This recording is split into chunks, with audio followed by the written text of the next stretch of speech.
Mes chers collègues, mesdames et messieurs, après avoir entendu 3 associations d'élus généralistes, l'AMF, l'AMRF et Intercommunalité de France, nous poursuivons les travaux de notre mission d'information sur le bilan de l'intercommunalité par l'audition de 3 associations plus spécialisées que sont l'Association nationale des élus du littoral, l'ANEL, l'Association nationale des élus de la montagne, l'ANEM, et l'Association nationale des élus des territoires touristiques, l'ANET. Je précise que cette audition fait l'objet d'une diffusion en visio et qu'elle sera disponible sur le site Internet du Sénat. Nous avons le plaisir d'accueillir pour l'ANEL M. Yannick Moreau, président et maire des Sables d'Olonne, et M. Alain Blanchard, délégué général. Pour l'ANEM, Mme Marie-Annick Fournier, déléguée générale. Et pour l'ANET, Mme Géraldine Leduc, directrice générale, et M. Philippe Sueur, président. Nous vous remercions chaleureusement de vous être rendus disponibles pour nous faire partager votre appréciation du fonctionnement de l'intercommunalité et nous expliquer en quoi les typicités ou spécificités des territoires que vous représentez trouvent une résonance particulière dans le fait intercommunal. Je vous précise que notre mission d'information, créée à l'initiative du groupe RDSE, n'a pas pour objectif de remettre en cause le principe de l'intercommunalité, ni l'ensemble de l'architecture mise en place il y a maintenant 10 ans, mais d'identifier les freins et blocages de toute nature qui entravent le bon fonctionnement de certaines structures intercommunales. En adoptant une démarche pragmatique au plus près des réalités du terrain, nous avons à cœur de trouver avec les élus, en particulier les maires et les présidents d'intercommunalités, des voies d'amélioration pour garantir le meilleur fonctionnement possible de notre démocratie locale, notamment en termes de gouvernance et de services rendus aux citoyens. Sachez que notre rapporteure, Maryse Carrère, elle-même élue des territoires de montagne, est pleinement déterminée à mener à bien cette tâche. Voilà pourquoi, sans plus attendre, je lui cède la parole. Merci, Monsieur le Président. Bonjour à tous et merci de vous être rendu disponible, je dirais encore une fois, parce que vous êtes habitués de ces lieux, pour cette audition sur ce sujet particulier qui est le bilan de l'intercommunalité. Je ne rajouterai pas grand-chose à ce qu'a pu dire notre Président, mais aujourd'hui, nous aimerions avoir votre vision et puis savoir exactement quelles sont les difficultés ou les réussites que vous rencontrez sur vos territoires avec des spécificités particulières et des questions particulières que l'on peut avoir sur la carte intercommunale. Aujourd'hui, est-ce qu'elle est, à votre avis, aboutie, définitive, satisfaisante, sur la gouvernance aussi, sur l'exercice des compétences intercommunales, sur la solidarité au sein aussi des intercommunalités. Et peut-être en préambule, vous poser une question générale sur, selon vous, le positionnement dans le paysage aujourd'hui institutionnel de l'intercommunalité et quelles sont aussi les principales difficultés que vous rencontrez ou les principales réussites que vous rencontrez par les intercommunalités ou des communes membres dans votre territoire.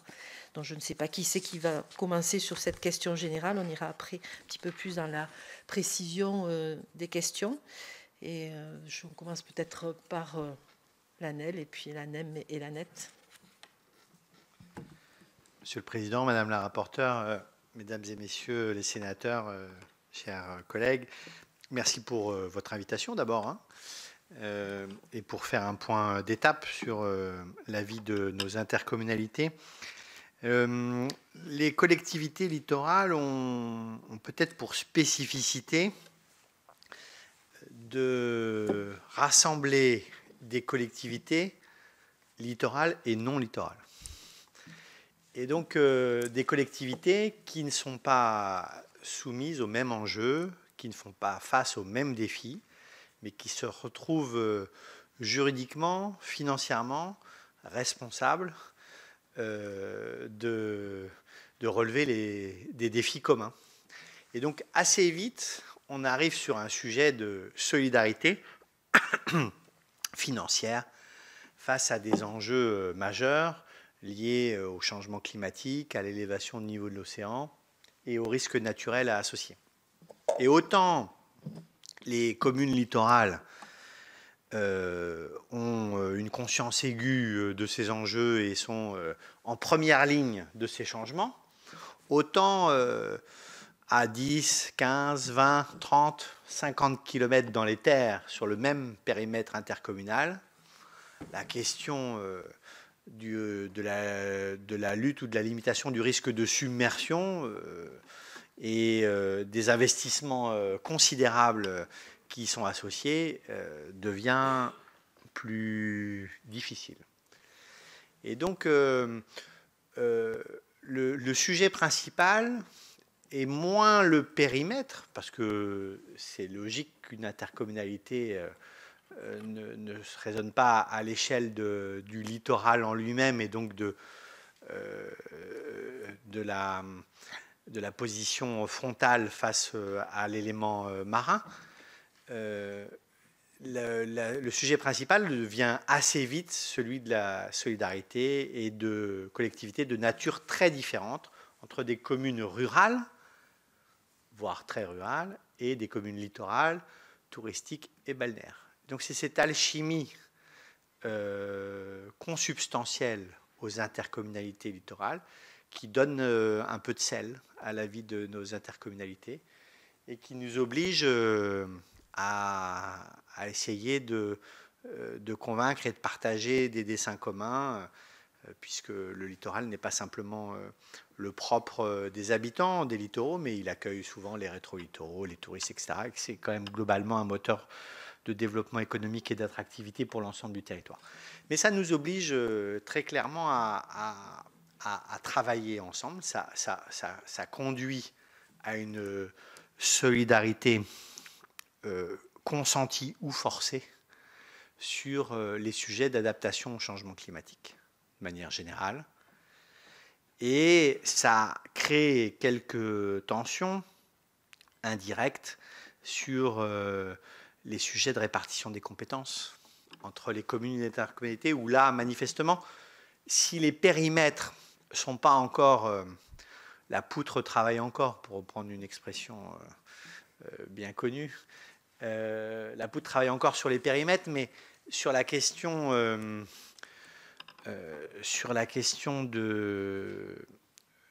du financement, évidemment, et des répartitions de compétences, les choses ne sont pas encore tout à fait calées et les compétences ne sont pas tout à fait intégrées à la matrice, quoi. Je prendrai un seul exemple peut-être pour illustrer ce propos. La compétence GEMAPI, qui est commune à tous nos territoires, hein, qu'ils soient balnéaires, montagnards ou touristiques ou continentaux. La compétence GEMAPI est par nature et par définition une compétence partagée, quoi, où on a du mal à définir une ligne claire entre ce qui relève de la commune et de l'intercommunalité.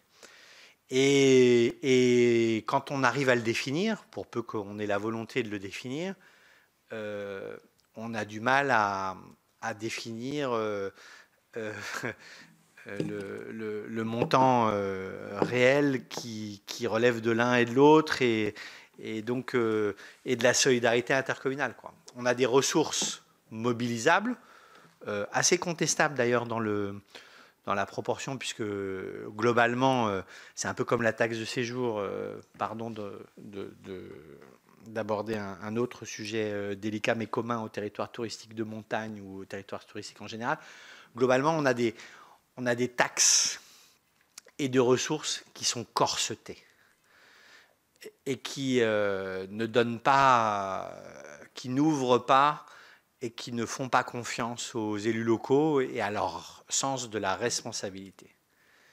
Et donc, bon an, mal an, avec la loi telle qu'elle est, avec les ressources telles qu'elles sont, on essaye de créer des chemins de solidarité, on essaye d'anticiper la survenance des risques naturels littoraux pour ce qui nous concerne, on essaye de faire jouer des solidarités rétro-littorales et littorales, Mais c'est vrai que de ce point de vue-là, la loi ne nous aide pas beaucoup. Et elle mériterait probablement, d'être plus claire entre l'échelon communal, dans le bloc communal, entre l'échelon communal et intercommunal, notamment sur ce qui concerne la GEMAPI, et 2, d'être plus ouverte sur le sens des responsabilités que devront prendre les élus locaux, maires et présidents d'interco sur la gestion des taxes, et concernant les plafonds et concernant les modalités sur notamment les taxes de séjour et les taxes GEMAPI,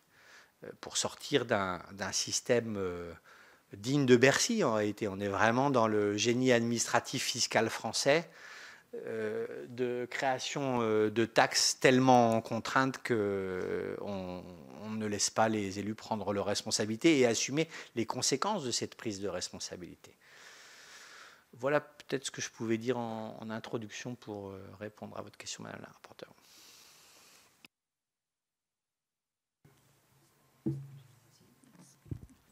Je vous en prie. Merci, Monsieur le Président, Monsieur le rapporteur, Mesdames et Messieurs les sénateurs. Je tiens d'abord à excuser Monsieur Vigier, notre président, qui n'a pas pu se joindre à nous aujourd'hui.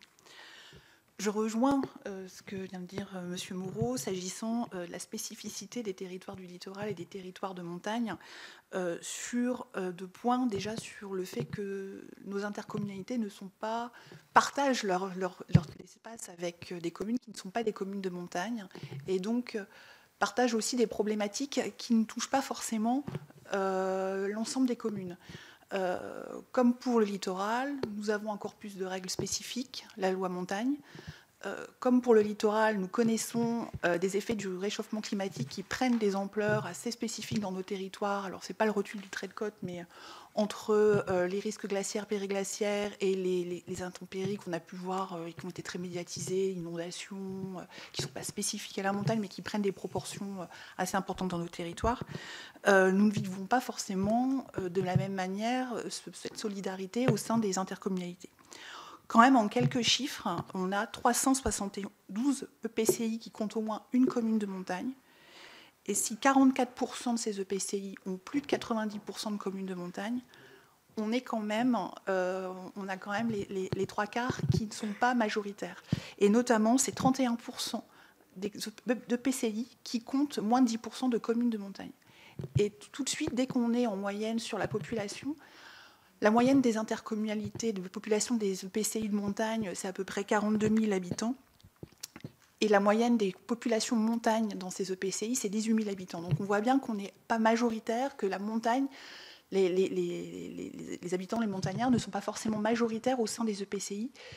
Et un des sentiments qui ressort beaucoup des élus que nous pouvons rencontrer, c'est ce sentiment d'être éloigné, incompris, notamment lorsqu'ils sont minoritaires. Et certains maires ne comprennent pas la carte communale, de se dire mais pourquoi j'ai été rattaché à telle intercommunalité alors qu'on est 4 communes de montagne et que l'interco voisine est à 100% montagne. Ça peut arriver dans les Alpes-Maritimes, ça peut arriver dans le Var, dans le Vaucluse, mais voilà, je vous prends quelques exemples d'élus qui nous ont fait part de leur désarroi de ne pas être affiliés à une intercommunalité qui a plus de sens en termes de territoire montagnard que de territoires qui va être plus tournés, alors qu'ils ne sont pas forcément littoraux pour le coup, mais qui sont plus tournés vers le soleil en tout cas, et pas vers la neige. Et donc je dirais que la montagne accentue les défis de l'intercommunalité et que les lois MAPTAM et NOTRe se heurtent aussi aux réalités des territoires de montagne, avec des territoires dispersés, des territoires fragiles et éloignés. Et quand on parle de gouvernance, parfois, venir à une réunion d'élus, quand vous avez un conseil communautaire, vous avez le bureau qui doit le précéder, quand vous faites partie de la majorité communautaire, vous avez aussi les commissions auxquelles vous devez assister, vous avez votre propre activité professionnelle pour certains, vous avez votre propre vie en tant qu'élu, en tant que maire, et certains mettent 1 heure, 1 heure et demie pour se rendre à chacune de ces réunions. Et quand on parle aussi d'accessibilité, chez nous, c'est aussi très concret en termes de distance et d'accéder à ces espaces d'échange et de concertation avec l'ensemble des élus communautaires. Donc chez nous, certaines intercommunalités, en tout cas certains élus, remettent effectivement en question les périmètres, surtout ceux qui vont se retrouver sur des territoires qui vont être en bordure de massifs, tout simplement.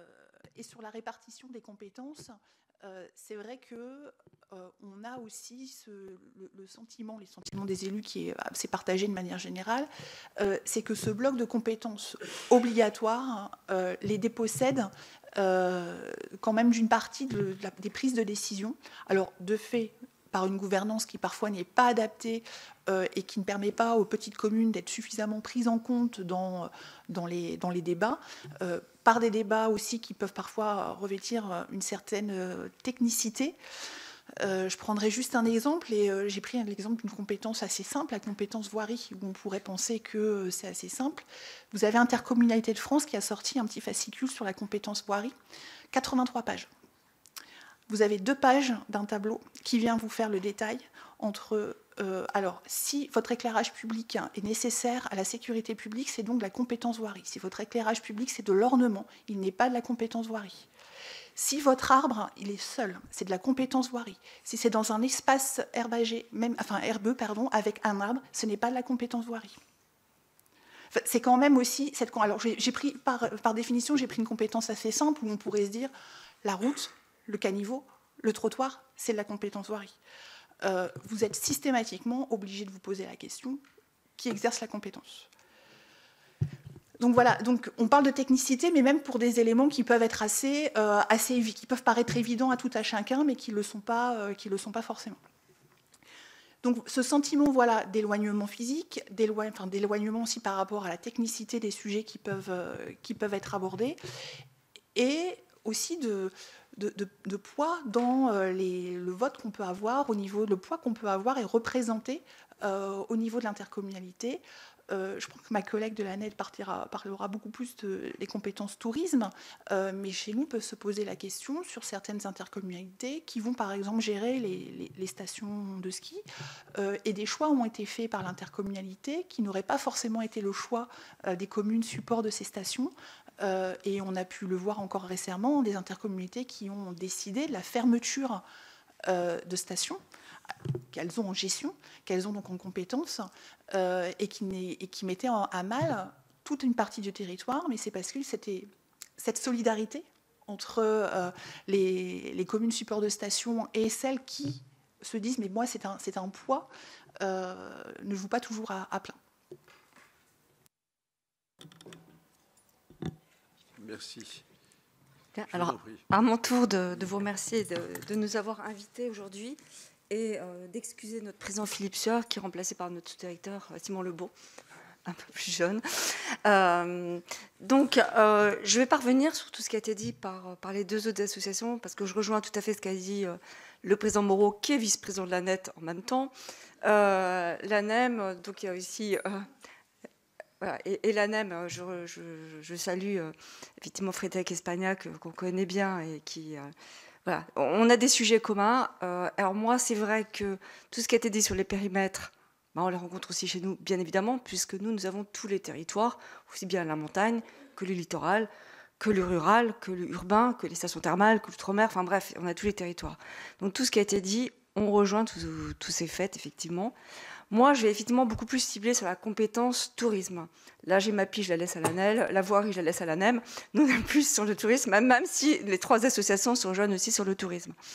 Il y a 10 ans, pour la loi NOTRe, beaucoup d'encre a coulé. Et nous, au niveau de notre association, nous avons quand même été auditionnés 24 fois. 24 fois sur le problème de la compétence tourisme, la promotion du tourisme, le transfert obligatoire de la compétence promotion du tourisme des communes vers les intercommunalités.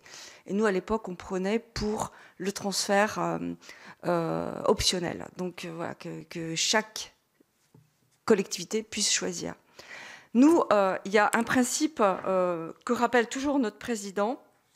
Alors, il ne s'agit pas de remettre en cause les compétences intercommunales, mais vraiment beaucoup plus de rappeler le principe de subsidiarité qui préconise de mutualiser uniquement ce que les communes ne peuvent pas faire seules. C'est un principe que nous avons toujours défendu, voilà, et qui pour nous est vraiment capital. Alors, il va conduire à redonner à la fois l'autonomie en matière de tourisme et plus généralement de l'économie. Chaque territoire est différent et pour certaines communes historiquement touristiques noyées dans des intercommunalités géantes, l'exercice est difficile, voire impossible. Alors, on a eu la chance d'avoir une exception pour les stations classées.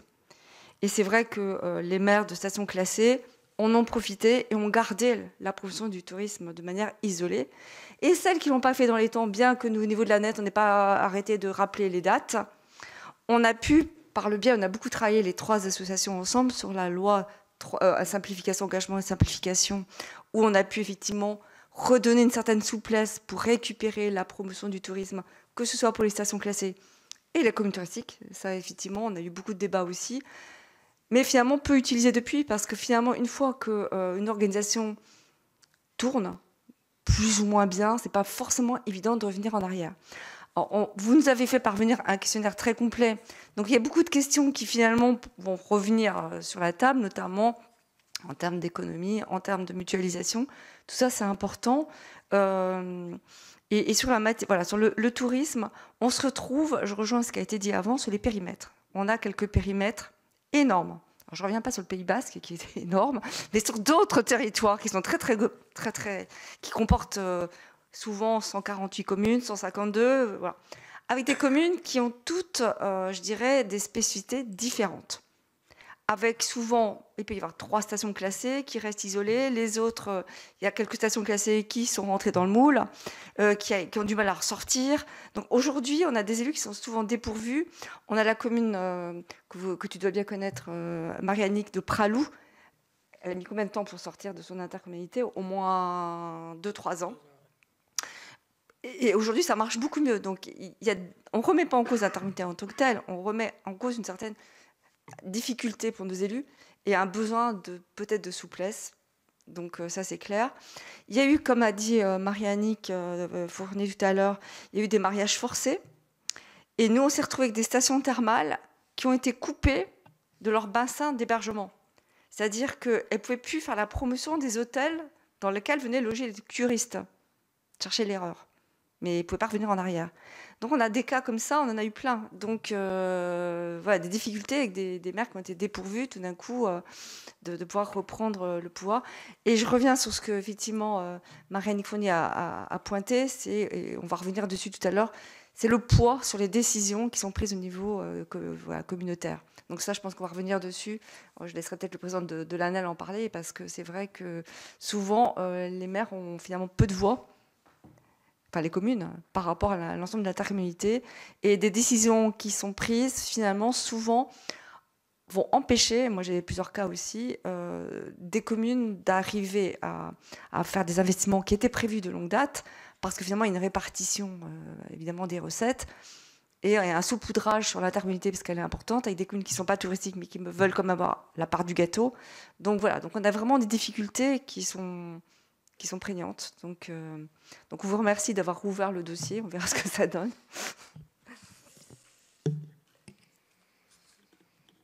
Merci. Juste avant qu'on engage la discussion, pour mon information, Pralou a quitté son interco, c'est ça? Mais elle n'est pas seule, Pralou, du coup. Elle a rejoint. D'accord. Le micro. Elle a réussi à quitter l'interco dans lequel elle avait été entraînée au début. Mais on a plusieurs cas de communes qui sont revenues. Il faudrait on va les retrouver. On a d'autres communes qui ont vraiment quitté les intercommunalités pour redevenir communes isolées, on va dire, sur le tourisme. Oui, justement. Si vous aviez des exemples, et est-ce que vous avez aujourd'hui des évolutions de la carte intercommunale importantes avec des fusions, des scissions, des communes qui ont changé? On nous a dit qu'il n'y en avait pas tant que ça. Et s'il y en a, alors ça nous intéresserait je pense qu'on les auditionnera, on en auditionnera quelques-unes, mais ça serait intéressant d'avoir le chiffre et au moins et les raisons aussi de ces changements. Ce qu'on nous a dit aussi, c'est qu'aujourd'hui, il y en a peut-être peu. vu la masse d'intercommunalités que nous avons. C'est parce qu'aussi les capacités de sortir d'une intercommunalité sont très complexes et n'osent pas se lancer dans cette aventure. On a bien entendu que ce que vous disiez sur la gouvernance aujourd'hui, sur la voie des petites communes qui est souvent reprochée et qui est insuffisamment prise en compte. Est-ce que vous avez des idées de pistes d'amélioration de cette gouvernance intercommunale? Est-ce que vous avez des exemples aussi? Parce qu'il y a aussi des intercommunalités où il y a des exemples de gouvernance diverses et variées qui facilitent la prise en compte des petites communes ou des communes. Voilà pour la gouvernance intercommunale. Sur l'exercice des compétences intercommunales. Alors, on ne va pas s'attacher, nous, à décrypter chaque compétence, mais la GEMAPI, nous avons nos collègues de la délégation territoriale qui sont en train de faire une mission d'information spécifique sur la compétence GEMAPI, et en se rappelant que cette compétence a été introduite dans la loi par le biais d'un amendement dans la loi MAPTAM en 2014, et qu'aujourd'hui il est temps peut-être de revenir sur l'analyse du fonctionnement de cette GEMAPI et de cette solidarité amont-aval qui ne fonctionne pas toujours, en tout cas pour la montagne. Je parle de ce que je connais. Sur les différents dispositifs de transfert de compétences et de restitution de compétences et de transfert à la carte de compétences, est-ce que vous avez des exemples de communautés de communes où ces dispositifs sont utilisés? Parce qu'il y a aujourd'hui des capacités, des possibilités. Est-ce que ces dispositifs sont suffisamment utilisés? Je pense qu'on a aussi du travail d'information à faire là-dessus. Et puis pour le plan financier aussi, les transferts de compétences font-ils toujours l'objet de compensations adéquates? Ça, je pense que la réponse est toujours plutôt dans la négative. Sur la solidarité au sein des intercommunalités aussi, que pouvez-vous nous dire sur les mutualisations de services et des moyens au sein des intercommunalités? Est-ce qu'on doit davantage encourager ces mutualisations et est-ce un facteur d'économie? Ce que l'on a du mal à appréhender aujourd'hui dans les intercommunalités, nouvelle formule loi NOTRe, c'est est-ce que ça fonctionne mieux? Est-ce que les services rendus au public fonctionnent mieux? Est-ce que les investissements sont plus importants qu'ils ne pouvaient l'être sur la version antérieure des intercommunalités? Ça, c'est des choses qu'on a du mal un petit peu à appréhender. Et sur les communes spécifiques comme celles que vous représentez, que ce soit les communes touristiques, de montagne ou du littoral, vous êtes des communes qui investissaient beaucoup. Donc aujourd'hui, est-ce que l'intercommunalité amène une plus-value sur ces investissements, les investissements nécessaires à vos activités économiques? Alors, avant de passer la parole à Frédéric Espagnac, je vais d'abord répondre parce que c'est quand même évident. Je vous en prie. Il y a quand même non, Président, veuillez excusez-moi, une clarification par rapport à la commune qui a été évoquée tout à l'heure. C'est pas une commune qui est sortie d'une interco pour aller à une autre, ou est-ce que c'est juste la commune qui s'est extraite de la gestion de la compétence tourisme qui était intercommunale? Oui, c'est ça. Oui, c'est ce on est d'accord, hein, oui, c'est pas une commune, oui. Parce que j'avais l'impression qu'il y avait un... Non, c'est pour ça que je me suis permis voilà. Oui, tout à fait, c'est bien ça. Tourisme, voilà. Mais qui n'ont pas changé d'intercommunalité. C'est pour ça que je préférais, au vu de ce qui avait été dit... Oui, j'ai failli revenir dessus, je pense que je n'ai pas été claire au début, tout à fait. Je vous en prie, Monsieur le Président. Monsieur le Président, juste un propos d'ordre général avant d'aller dans le particulier. Je ne voudrais pas qu'il y ait de malentendus entre nous. Globalement, je dis bien, la loi NOTRe, la loi MAPTAM, a apporté une plus-value au fonctionnement de la République décentralisée et de nos collectivités. Et donc, de notre côté, et du point de vue de nos adhérents, il n'y a pas de remise en cause du tout des principes généraux. Il y a un questionnement sur des effets de bord, sur des précisions, sur des ajustements, sur notamment pour ce qui nous concerne, nous, les questions de financement en particulier, parce que l'adaptation au changement climatique va demander des moyens colossaux et on est là face à un mur d'investissement qu'on ne sait pas comment gravir, comme pour la dépendance d'ailleurs dans un autre domaine. Donc Mais globalement, je voudrais être clair à l'égard du Sénat et des parlementaires, il y a un satisfecit global sur cette réforme, en réalité. Alors évidemment, on est toujours plus attentif à la mise en œuvre des bons principes. Les principes de responsabilité, je les ai évoqués tout à l'heure sur le fait de laisser aux élus locaux, aux intercommunalités et aux communes la responsabilité de leurs choix, et la liberté de les prendre et d'en assumer les conséquences. Et je pense qu'il y a un autre principe qui pourrait être un peu plus mis en exergue qu'il ne l'est aujourd'hui, c'est le principe de subsidiarité, qui reste un principe fondateur. C'est-à-dire, on ne met en commun que ce qu'on fera mieux ensemble que ce qu'on peut faire individuellement, quoi. Mais c'est aussi sur la base de la responsabilité, du volontariat, de situations locales, et le législateur, dans son ensemble, serait bien inspiré de faire davantage confiance aux élus locaux pour qu'ils mettent en œuvre eux-mêmes ce principe de subsidiarité. Et ça résoudrait les 2/3 des sujets de tension à l'intérieur des intercommunalités, si on avait le choix de choisir ce qu'on décide de faire ensemble ou pas, plutôt que ce soit imposé verticalement par Paris ou par la loi. La loi pourrait imposer la subsidiarité avant d'imposer le détail concret et précis des compétences, de voirie, de machin, de bidule et de trucs. Et donc, c'est un principe général qui mériterait d'être cultivé et peut-être réaffirmé. Le sujet pour nous, pour les collectivités littorales, vous l'aurez compris, il est moins le sujet de la gouvernance, qui est un vrai sujet qui est lié à la subsidiarité, que le problème du financement. Parce que dans un contexte général de faible lisibilité des ressources des collectivités locales en général, avec des points d'indice qui varient au mois de juillet quand les budgets sont votés en mars ou en décembre ou en novembre de l'année précédente, avec des ponctions sur les retraites, avec ceci, avec cela.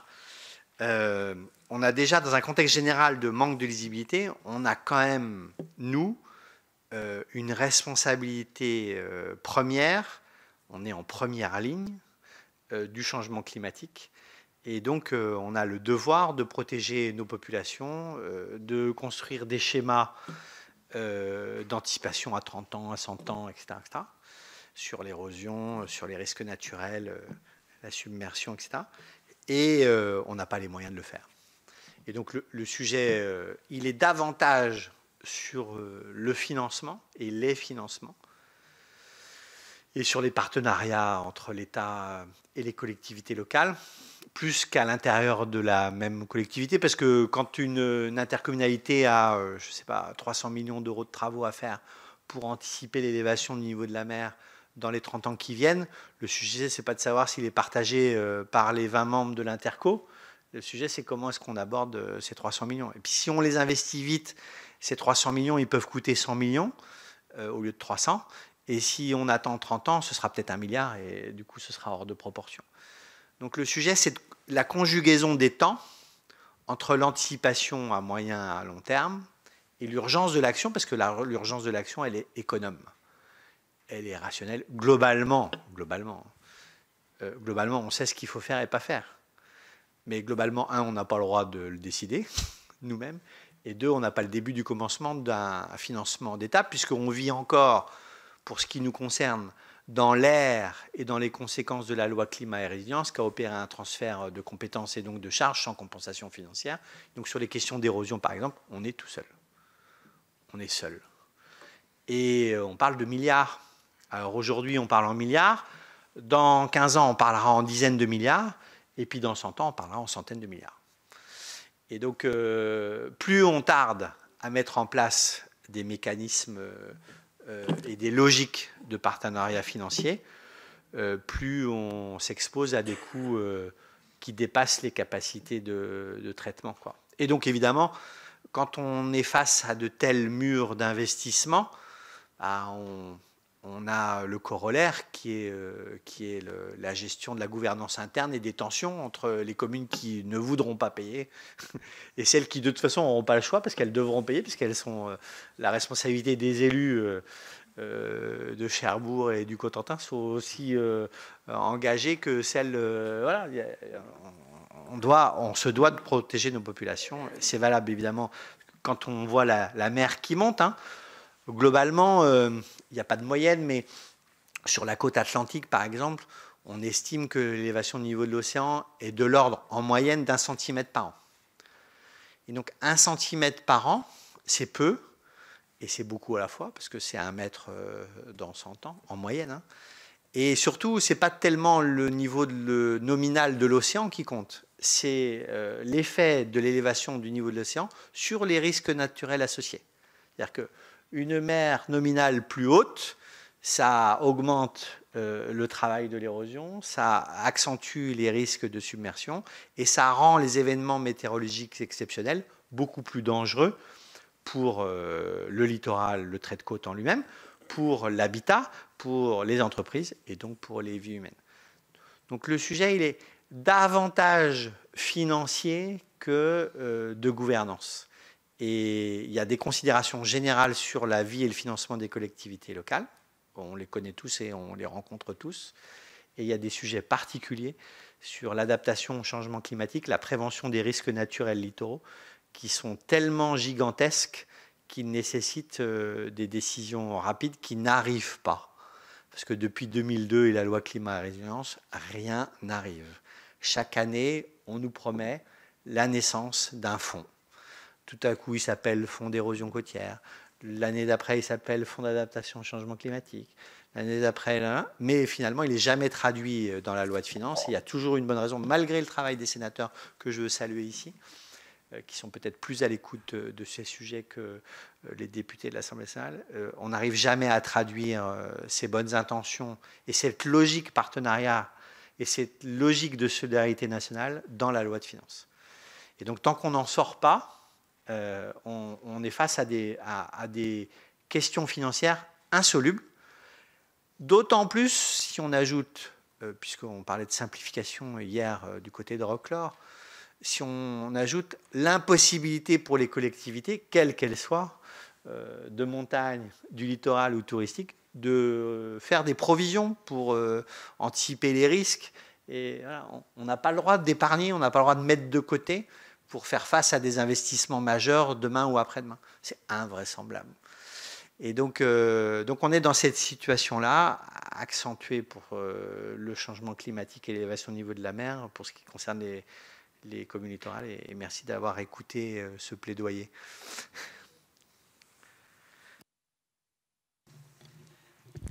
C'est vrai que pour nous, on est beaucoup moins impacté par le recul du trait de côte. Non, je vais prendre quelques exemples de problématiques de périmètre, puisque en montagne, on a un exemple de scission d'intercommunalité. Ça se situe dans les Vosges. C'est le 1er janvier 2022. On a les deux communautés, la communauté de communes des Hauts-de-Vosges et celle de Gérardmer, enfin la communauté de communes de Gérardmer qui avait été créée, qui avait été fusionnée avec sa voisine au 1er janvier 2017, a acté à l'amiable un divorce. Alors, avec aussi le soutien de la préfecture qui a quand même accompagné dans cette scission. Mais au bout de 3 ans, ils ont acté que ce mariage forcé, puisque là je reprends leur expression, ce mariage forcé, ils n'arrivaient pas à se mettre d'accord, il y avait trop de divergences, et à la fois politiques et sur les orientations qui avaient été prises par le territoire, sur le même champ de compétences, puisqu'on était passé d'une communauté de communes, de 2 communautés de communes à une seule communauté de communes, donc il n'y avait pas forcément d'évolution du champ de compétences. Et donc ils ont travaillé pendant 18 mois à cette scission avec l'État qui les a accompagnés. Et je pense que c'est important aussi de se dire que ça s'est fait en bonne intelligence. Et donc ils sont revenus peu ou prou au même périmètre qu'avant 2017. Ensuite, on est souvent interrogé de manière assez sporadique par des maires de communes pour savoir comment quitter leur interco. Est-ce qu'ils peuvent rejoindre l'interco voisine?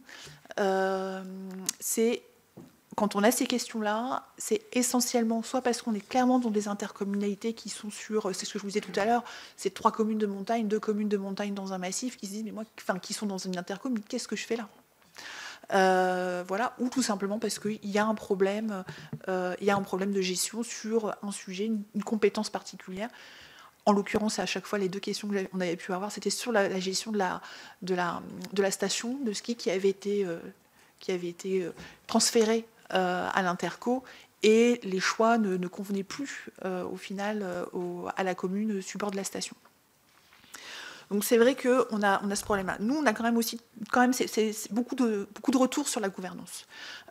Comment être représenté, comment avoir du poids dans les prises de décision. Il n'y a pas forcément de... On constate aussi qu'il y a des intercommunalités dans lesquelles ça se passe bien, parce qu'elles n'ont pas été impactées par les réformes de périmètre non plus de 2017, enfin de la loi NOTRe et de la loi MAPTAM. Donc elles fonctionnent depuis des années, les choses sont posées, et donc on voit que quand il y a une certaine durée, à un moment, un mécanisme, des modes de travail, des méthodes de travail se mettent en place. Aujourd'hui, c'est vrai que c'est plutôt ces communes qui ont rejoint des intercos, qui ont été obligées de fusionner, donc la carte communale a été revue. Et ça ne s'est pas forcément fait. Il y avait une question dans votre questionnaire, c'était est-ce que ça a été fait à marche forcée ? De fait, parce que les obligations légales étaient dans un timing tellement court que on n'a pas forcément eu le temps de le travailler, parce que je crois qu'il y avait 3-4 ans pour le faire. Quand vous avez déjà ne serait-ce qu'une année d'études financières, vous savez déjà que vous êtes embarqué au bout de 2 ans dans tel interco. Donc il n'y a pas forcément eu le temps de mettre en place, de se connaître, de mettre en place des méthodes de travail. Et donc c'est essentiellement comment exister, comment faire valoir la voie de la montagne, c'est ça. Et donc la question se pose parfois de se dire, est-ce qu'il ne faudrait pas une vice-présidence qui soit spécifique à des territoires, soit ruraux, soit montagne, soit littoral, ou petites communes. Enfin voilà, comment faire exister cette voie-là.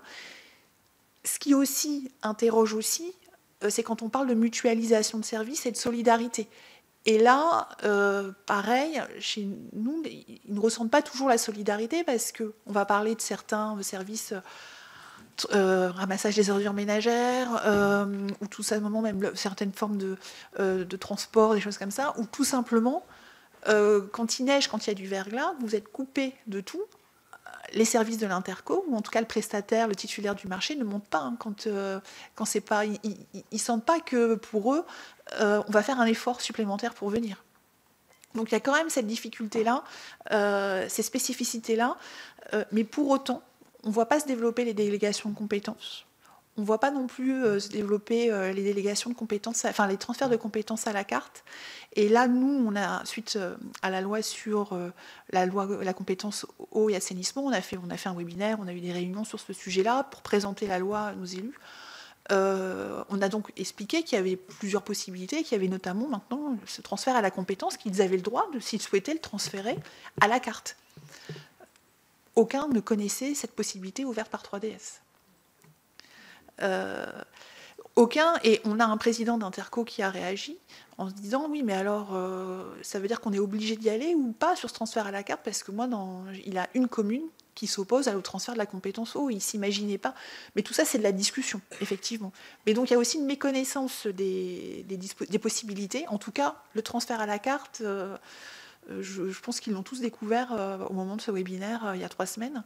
Donc il y a une méconnaissance, et puis il y a quand même une lourdeur des procédures, puisque même si on part sur un transfert à la carte, vous avez quand même les majorités qui sont requises. Et je reviens alors après sur ma population et sur mon nombre de communes.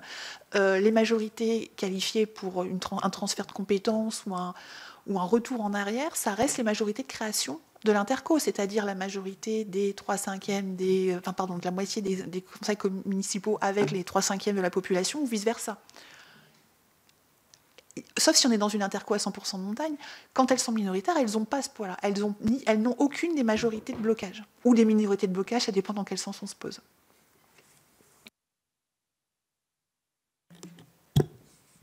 Alors, si je peux intervenir pour compléter, je vais juste reprendre aussi les propos du président Moreau. On n'est pas là pour remettre en cause la loi NOTRe, nos associations d'élus ne le demandent pas. En revanche, j'insiste, comme il l'a fait, comme je l'ai fait aussi, sur vraiment le principe de subsidiarité qui nous paraît vraiment important. Donc ça, on le martèle en permanence et notre président Philippe Sieur le rappelle à chaque réunion. Moi, je vais revenir de 2 ou 3 points alors, beaucoup plus précis sur le tourisme. Première chose, une difficulté qui est rencontrée dans les intercommunalités touristiques, la grande difficulté, c'est souvent la perte de l'identité de certaines communes qui sont finalement petites et qui sont diluées dans une grande interco. Lorsque vous dites à un touriste, tiens, viens donc sur la côte d'Opale, tiens, viens donc sur la côte Vermeille. Où est la côte d'Opale? Où est la côte Vermeille? Ils ne savent pas.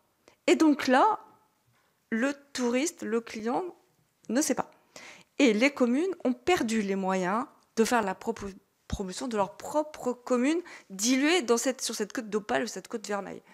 Donc c'est vraiment pour nous un point important par rapport à la promotion du tourisme. Donc on a beaucoup de communes qui aujourd'hui ont perdu en termes de lisibilité, de visibilité par rapport aux touristes. Donc ça, je tenais à le souligner. Et ensuite, je voudrais revenir sur le point que vient d'évoquer ma collègue Marie-Annick sur... c'est une de vos questions. Considérez-vous que les conseils communautaires fonctionnent bien? Y a-t-il des difficultés? En fait, pour nous, il s'agirait de permettre une meilleure répartition du pouvoir des élus des stations classées dans les intercommunalités. Et là, pour le coup, en comptant la population DGF et non pas la population municipale, pour leur redonner plus de pouvoir. C'est ce qu'a dit tout à l'heure le président Moreau.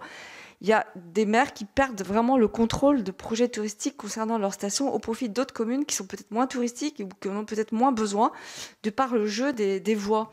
Moi, je vais vous raconter un exemple concret. On a organisé un congrès dans une intercommunalité. Sur l'intercommunalité, il y avait quoi? Il y avait 3 stations touristiques, des stations classées, mais connues, et les autres au milieu de plein de petites communes. Et lorsqu'il a fallu justifier après ça de verser une subvention pour notre congrès, les maires des petites communes ont bloqué en disant mais nous on n'en a rien à faire, c'est du tourisme. Nous on est rural, on n'est pas touristique. Donc c'est pas parce que vous êtes 3 gros, les 3 gros vous avez qu'à payer vous. Nous les petits on veut pas, on participera pas à ce congrès même si on a été présent, c'est pas notre problème. Donc il y a un mélange de genres là aussi. Très difficile. Et je rejoins ce qu'a dit aussi le président Moreau, c'est sur la taxe de séjour.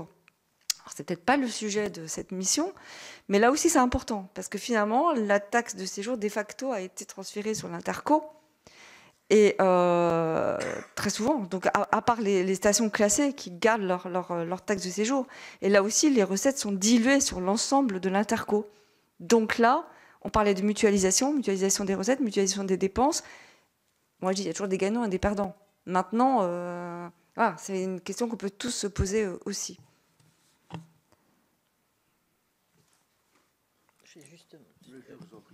Juste une précision. Sur la taxe de séjour aujourd'hui qui est versée au profit des intercommunalités, est-ce qu'il n'y a pas le sentiment, est-ce que c'est une réalité ou un sentiment que je peux avoir personnel, que la taxe de séjour est plus utilisée aujourd'hui sur la promotion et la communication d'un territoire que sur l'investissement réel qui pouvait, comme elle pouvait l'être au départ sur les communes?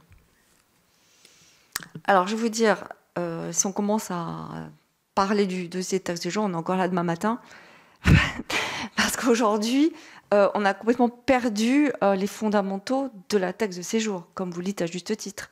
Et aujourd'hui, nous, le problème de la NET, qui est partagé d'ailleurs par les autres associations, c'est qu'en fait, sont venus se rajouter, tout le monde dit, tiens, taxe de séjour, c'est génial, on va pouvoir taxer les touristes qui viennent chez nous. Et on a maintenant des taxes additionnelles. Donc la taxe additionnelle départementale, la régionale, et en Ile-de-France, on a la supra taxe de séjour à 200%. Donc, qu'est-ce qui se passe, nous, au niveau de notre association? Et donc là, on n'est pas sur le littoral, on n'est pas en montagne, mais ça fait ça donne des idées à d'autres. Aujourd'hui, nous, vous prenez la commune de Fontainebleau. Fontainebleau, il y a des touristes qui viennent, ils viennent passer un séjour pour aller faire de l'escalade, de la marche, mais ils ne vont pas loger à Fontainebleau, parce que quand vous additionnez la taxe séjour, ça commence à faire des prix vraiment très importants. Donc, ils vont dormir à Dordives ou à Montargis, donc la région d'à côté. En fait, moi, j'avais participé à une audition à l'Assemblée nationale pour la loi de finances en expliquant les dangers de cette taxe séjour. Et moi, on m'a dit, mais non, vous inquiétez pas, c'est sur Paris. Et ça va concerner des étrangers qui viennent là et qui peuvent bien payer 15 € par nuitée. Et en fait, on s'aperçoit que c'est pas Paris, c'est l'Île-de-France. Et c'est pas que des étrangers riches, c'est aussi des familles qui viennent à Provins pour aller voir les faucons, les oiseaux. C'est des gens qui viennent à Barbizon, enfin des familles. Et que du coup, aujourd'hui, on arrive à des montants qui sont vraiment très, très, très importants. Donc la taxe de séjour, pour rejoindre ce que vous disiez, effectivement, vraiment le fondement historique a disparu. Et maintenant, quand on regarde les amendements qui ont été déposés sur la loi de finances, qui finalement, les amendements n'ont pas été discutés, ou peut-être en commission, au Sénat, je pense qu'ils ont été en commission, il y a vraiment beaucoup de nouvelles attentes, avec des départementales qui reviennent se rajouter. Et finalement, on va dire aux maires, enfin, je ne sais pas si c'est le cas pour vous, Monsieur le Président, mais après ça, on dit, dis donc, les hôteliers, ils ont vachement augmenté avec séjour. Les hôteliers, là, c'est pas possible. En fait, le maire, il n'a rien fait, il n'a pas touché à sa taxe séjour. C'est toutes ces taxes qui se sont rajoutées dessus. Donc voilà, donc là, on est sur des sujets qui, aujourd'hui, sont très impactants, nous, par rapport aux clients, c'est-à-dire aux touristes qui viennent dans nos stations. Merci. La taxe du séjour, c'est vrai qu'on pourrait en parler très longtemps, sans pour autant trouver une solution satisfaisante pour tous. Je passe la parole à notre collègue, Monsieur le sénateur Margueritte. Merci beaucoup, Monsieur le Président. J'ai une remarque et puis 2 questions. Alors, je partage complètement ce qu'a dit le Président Yannick Moreau. Et sans revenir, Madame la rapporteure, vous avez tout à fait raison sur la question du débat GEMAPI qui est étudié par ailleurs. Je trouve que l'illustration de GEMAPI est une très bonne illustration en ce qu'elle illustre et qu'elle interroge la question de la solidarité intercommunale. On a tous des exemples en tête, des débats sur l'instauration de la contribution GEMAPI, sur la façon, en effet, dont certaines communes se sentent complètement étrangères à cette question alors qu'elles sont directement concernées, de la confusion entre la lutte contre l'érosion et de la lutte contre les inondations, des communes qui se tournent légitimement vers l'intercommunalité, qui dit, elle, légitimement qu'elle n'a pas les moyens de tout absorber et qui se tourne vers l'État. Bref, je crois là qu'on a quand même une illustration d'une intercommunalité qui est parfois la victime collatérale d'un renvoi de balle entre l'État et les communes et sur des responsabilités qui ne sont pas clairement définies. J'ai 2 questions. La première sur, Madame la rapporteure suggérait des pistes pour améliorer la gouvernance. Et Madame la déléguée générale, vous commenciez à en évoquer. Il y a une piste qui, audition après audition, on touche du doigt sans la creuser complètement, c'est la conférence des maires qui ne semble pas totalement efficiente, puisqu'elle n'est jamais citée comme une solution. Pour autant, est-ce qu'on ne peut pas imaginer une conférence des maires réformée, à la main quand même des intercommunalités, mais qui permettrait par des mécanismes de majorité qualifiée de retarder des décisions communautaires parfois, notamment pour cerner les problématiques que vous évoquez. Et ma 2e question, elle concerne le principe de subsidiarité, qui a été évoqué à la fois par le président Yannick Moreau et par Madame la directrice générale. Moi, j'ai une vraie réflexion, une vraie interrogation sur ce principe, qui est un principe très séduisant, ne remonte à l'échelon supérieur que ce que l'échelon inférieur ne peut gérer efficacement.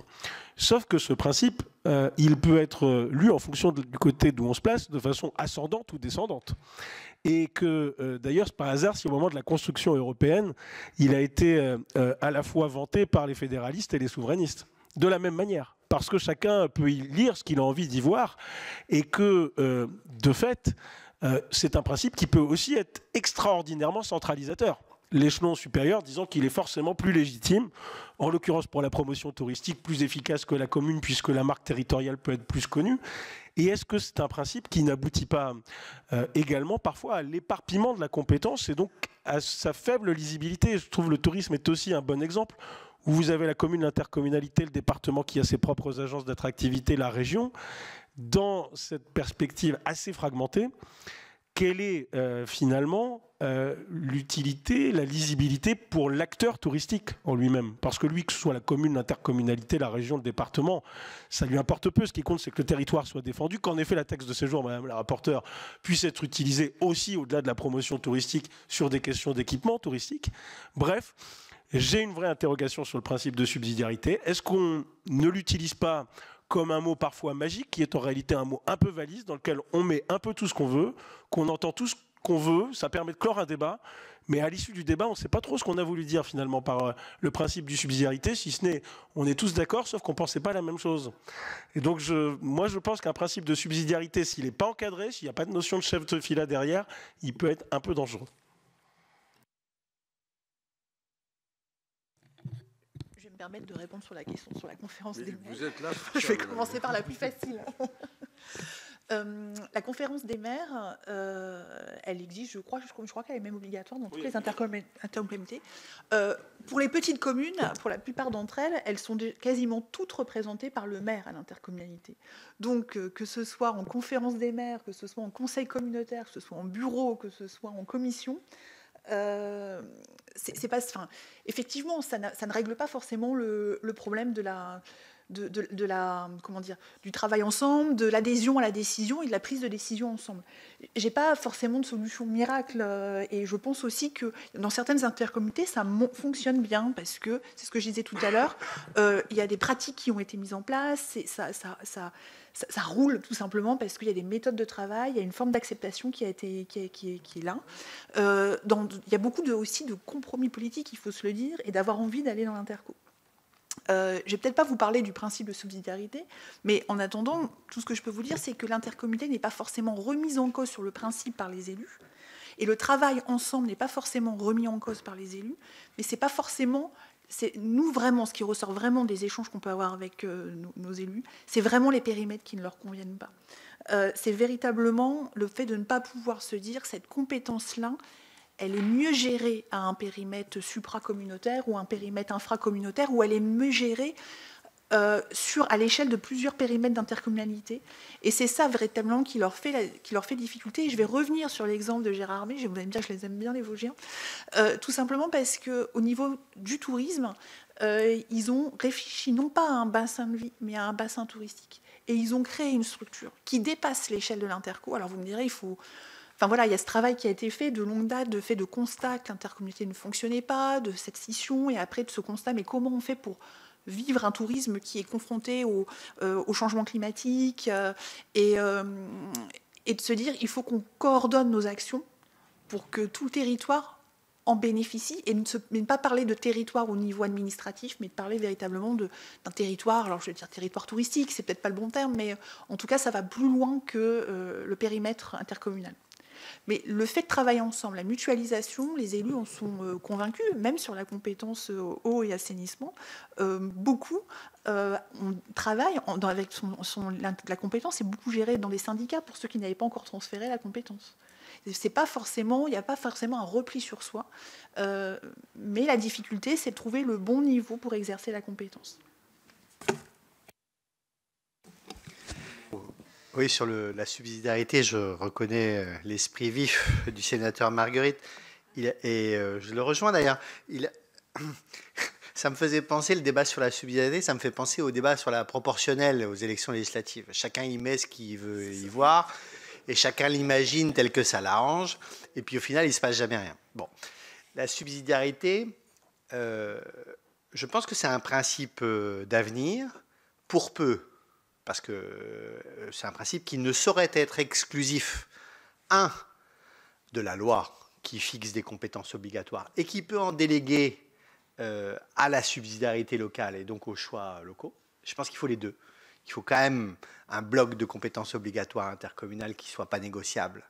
Vous voyez, le bassin d'emploi d'une interco, c'est une réalité économique qui est tangible et qui est irrépressible. Et à aller découper à l'intérieur d'un bassin d'emploi, ça n'aurait pas de sens. Le bassin hydraulique d'une intercommunalité, c'est la même chose. Il y a des réalités géographiques qui font que des réalités économiques que vous ne pouvez pas ignorer, quoi. Donc, ça fait partie des sujets qui ne se discutent pas. Il y a un autre point qu'il faudrait aussi intégrer au principe de subsidiarité, un autre amendement, une autre variable d'ajustement, c'est la question de la notion du chef de fila. C'est-à-dire que, oui, il y a besoin de subsidiarité, parce qu'il faut laisser aussi les territoires s'organiser. Mais effectivement, il faut identifier les chefs de file, quoi. Et donc, je pense que c'est pas antinomique, c'est juste une question d'équilibre, en fait, de dosage, ce que le législateur peut et sait faire lorsqu'il veut le faire, quoi. Est-ce que quelqu'un souhaite encore intervenir? Moi, je vais revenir également sur le principe de subsidiarité qui a été évoqué par plusieurs personnes. Parce que pour moi également, ce principe est séduisant en théorie. Mais je connais de nombreuses règles qui satisfont l'esprit, mais qui ne satisfont pas les problèmes. Et parfois, ça peut être compliqué. C'est un peu comme, voyez-vous, comme la mutualisation. Dans le secteur privé, quand on mutualise, c'est pour générer des économies. Et ça marche. Dans le secteur public, c'est pour la même raison. Mais ça ne marche pas tout le temps. Il y a un problème. On le sait, ce qui est à l'origine de ce manque d'efficacité. Mais sous la subsidiarité, c'est dommage qu'on n'arrive pas à aller plus loin. J'ai bien compris, lorsque vous avez apporté ce complément de réponse, que ça fait sens, quoi. Mais qui aura autorité pour dire le bon niveau? C'est celui-ci. Selon que le président sera plus ou moins pour la supracommunalité ou pour l'intercommunalité, le bon niveau sera celui-ci ou celui-là. C'est ça le problème. Parce que qui a la légitimité pour dire cette question-là, elle relève de ce niveau-là? On peut tout plaider avec un peu de talent. Quand on vous entend, on peut tout vendre. Mais la loi, se doit d'être un peu plus précise néanmoins. Sinon, chacun fera selon sa manière de voir, et peut-être y aura-t-il de très grands écarts entre les territoires. Mais l'important, c'est que les territoires soient satisfaits de leurs intercommunalités. J'aurais une question annexe sur les périmètres au regard de la réalité des bassins d'emploi ou des bassins de vie. Est-ce que vous avez connaissance dans les EPCI que vous représentez d'écarts forts entre parce que lorsque vous disiez que le périmètre touristique ne se superpose pas avec l'intérêt des habitants du secteur, c'est qu'il n'y a manifestement pas concordance, il n'y a pas superposition entre le périmètre touristique et le périmètre du bassin d'emploi, c'est ça? Oui, c'est tout simplement. Oui, la zone de montagne. Oui, c'est ça. C'est-à-dire que, avec l'évolution de la pratique du tourisme et l'évolution du pratique du tourisme en montagne en particulier, quand on fait un tourisme d'été, un tourisme 4 saisons en montagne, le touriste, fait plus de kilomètres, fait plus de routes, et parfois on dit souvent ça sert à rien de mettre deux tyroliennes à 20 km les unes des autres. Une fois qu'on en a fait une, on ne va pas en faire une deuxième. Donc l'idée, c'est de se dire comment coordonner les aménagements touristiques sur un périmètre sur lequel potentiellement le touriste se déplace, qui n'est pas forcément le périmètre du bassin d'emploi, qui n'est pas forcément le périmètre administratif, et voilà, et qui peut parfois être intéressé d'aller chercher un tourisme. C'est pas les mêmes tourismes l'été et l'hiver, c'est pas les mêmes pratiques touristiques, et c'était l'idée de s'adapter à ces évolutions touristiques. Pour ne pas multiplier. Excusez-moi. Non, je vous en prie, je voulais pas vous couper, mais les périmètres qui ont été établis en 2017, ils ont été faits au forceps dans un calendrier très contraint. Et donc, selon les départements, plus ou moins consentis, plus ou moins subis. Je pense qu'il n'y aurait rien à perdre à ouvrir une clause de revoyure sur la base du volontariat qui permettrait à l'une ou l'autre des collectivités, ici ou là, de refaire une nouvelle carte intercommunale sur la base du volontariat, d'acter simplement. Il y a des intercos qui peuvent accepter de perdre 2-3 communes et d'autres accepter d'en prendre 2 ou 3, etc. Et c'est très bien. Et il ne faudrait pas voir ça comme un échec, au contraire, comme une adaptation légitime après quelques années d'expérience. On devrait pouvoir, sinon le favoriser, du moins le permettre. Or là, c'est très, très corseté, rigide, c'est impossible. Sur le découpage départemental tel qu'il existe, est-ce que le préfet devrait conserver les mêmes pouvoirs et la CDCI également, une majorité des deux, ou est-ce qu'il faudrait revoir, y compris ces éléments-là? Parce que je me souviens que c'était un peu Non, moi, je pense que s'il y avait un accord, il n'y a pas besoin d'une carte préfectorale et d'une commission départementale avec des votes aux 2/3, aux 3/4, ça, on s'en fout. En revanche, s'il y avait un accord de l'intercommunalité sortante et de l'intercommunalité arrivante, cela devrait suffire. Un accord commun des communes concernées et des intercommunalités concernées, ça devrait suffire à une modification de la carte, sans devoir mobiliser une commission départementale, etc., où il y a parfois des logiques qui ne sont pas les mêmes. Et pour rebondir sur ce que vient de dire le président Moreau, même quand on parle de la loi 3DS et du transfert à la carte, l'interprétation qui a été faite par les juristes de cette disposition sur le transfert à la carte, c'est qu'on est quand même si par exemple on a une commune de l'interco ou 2 communes de l'interco qui ne sont pas concernées par ce transfert, elles doivent quand même voter le transfert pour les autres. C'est-à-dire qu'on reste dans les mêmes normes de majorité. Alors, c'était pas évident en lisant les textes, mais c'est l'interprétation qu'en font tous les juristes. Donc, les règles aussi de transfert de compétences, de restitution, de mutualisation, de transfert à la carte, sont quand même, et de modification des périmètres, sont quand même assez difficiles et très rigides. Résultat, avant d'y aller, on y réfléchit quand même à 2 fois, quoi. Et après, il y a le transfert des attributions de compensation. Et là, on est reparti aussi dans une autre histoire. Dernière question, et puis après, à moins qu'il y ait d'autres personnes qui souhaitent s'exprimer. Sur l'écart de richesse qui prévaut entre les intercos, il existe. Il existe entre les communes, il existe entre les EPCI. Pensez-vous que si cet écart était moins important, de l'ordre, par exemple, de 20 ou 25%, les demandes de communes d'aller rejoindre le PCI voisin, plus riches, seraient moins nombreuses et qu'on arrive vers une plus grande consolidation de la carte telle qu'elle existe? Pour ce qui me concerne, moi, je ne suis pas pour l'égalitarisme. Ce n'est pas anormal que dans un paysage territorial, il y ait des communes ou des intercos qui soient plus riches ou plus pauvres les unes que les autres. Et je trouve que alors pour le coup, je suis plutôt conservateur, je trouve que le fonctionnement actuel du FPIC, même s'il est désagréable à l'intercommunalité que je préside, il vient compenser et rééquilibrer un peu les choses. Et que pour le coup, le statu quo me paraît satisfaisant. Voilà.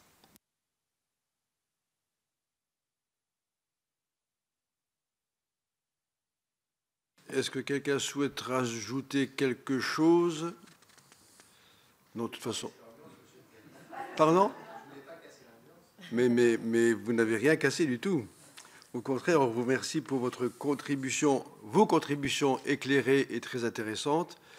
Je vous remercie une nouvelle fois de votre présence et je vous souhaite une bonne fin de journée, sachant que le débat n'est pas interrompu, que vous pouvez toujours nous faire part d'observations complémentaires que vous n'auriez pas évoquées aujourd'hui. Merci beaucoup.